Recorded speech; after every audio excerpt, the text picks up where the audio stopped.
The political news cycle is fast, and keeping up can be overwhelming. Trying to find differing perspectives worth your time is even harder. That's why we have scoured the internet for political writing from the right and left that you might not have seen. Has this series exposed you to new ideas? Tell us how. Email us at ourpicks@nytimes.com. For an archive of all the partisan writing roundups, check out our picks. From the right, Senator Al Franken of Minnesota on Capitol Hill on Thursday. Zach Gibson for the New York Times. Christine Flowers in the Philadelphia Daily News. I'm sorry Franken folded. Ms.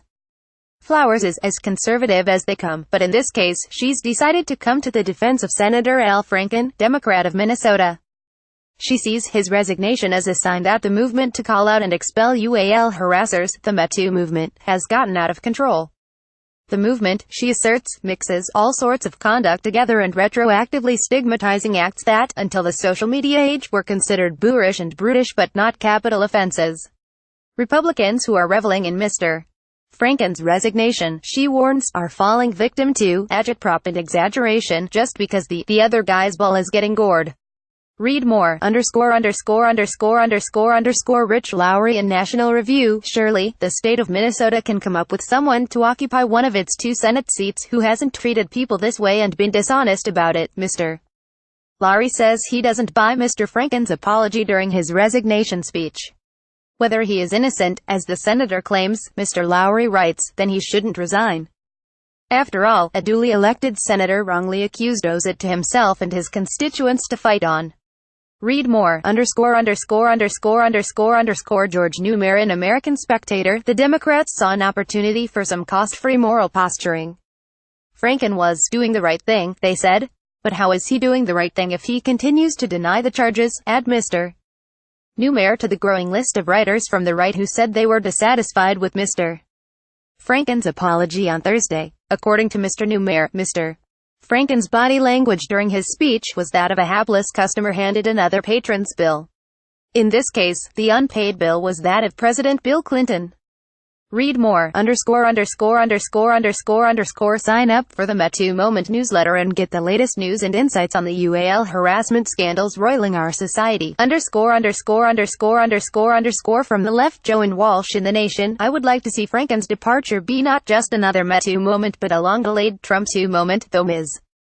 Walsh initially said that she did not think that Mr. Franken should resign from his seat in the Senate. She now sees his departure as a political opportunity. She's referring, of course, to Democrats using that momentum to hold hearings about accusations of UAL misconduct by President Trump. And while she says she is a realist about the effect that the minority party can have with such hearings, she nonetheless suggests that Democrats need to be more aggressive with Mr. Trump. For one, she argues that it would encourage demoralized progressives to bring Mr. Trump to public account. Read more. Paul Waldman in The Week. Who survives this kind of scandal? The ones that are the least repentant, and often, the most guilty. Thursday's events follow a depressing pattern when it comes to political scandals, Mr. Waldman says. Those who are accused of harassment but stand their ground are rarely held to account by their own parties. He adds, no matter what you did, there's a good chance you'll win. Read more. Kate Harding in The Washington Post. I don't believe resigning from his position is the only possible consequence, or the one that's best for American women. In November, when she wrote this commentary, Ms. Harding argued that Mr. Franken should not resign. She acknowledged that the position might seem strange to readers who know her as a feminist and an author of the book Nasty Women: Feminism, Resistance, and Revolution in Trump's America. However, she says she is worried about setting a precedent where, in the interest of demonstrating our party's solidarity with harassed and abused women, we are only going to drain the swamp of people who, however flawed, still regularly vote to protect women's rights and freedoms. While the Minnesota seat that Mr. Franken is vacating will most likely be filled by another Democrat, Ms. Harding worries about what will happen the next time a Democrat is asked to step down in a less secure seat. Read more. Finally,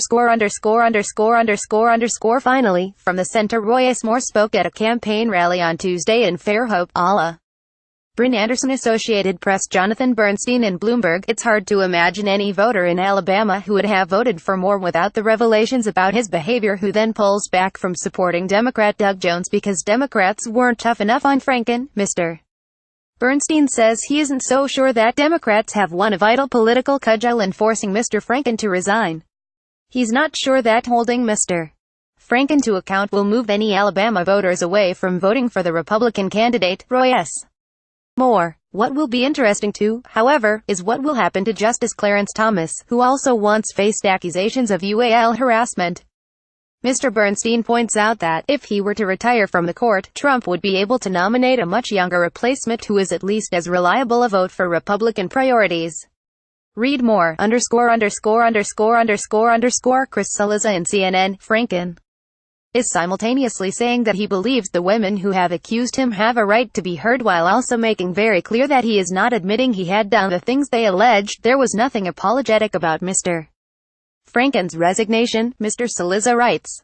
The senator's remarks on Thursday, Mr. Cillizza notes, clearly indicate that he just does not believe he is guilty. Read more, Want the partisan writing roundup in your inbox? Sign up for the morning briefing newsletter or the What We're Reading newsletter. Have thoughts about this collection? Email feedback to ourpicks@nytimes.com. Correction: December 8, 2017. An earlier version of this article referred incorrectly to the author of an article in the Washington Post. The author, Kate Harding, is a woman.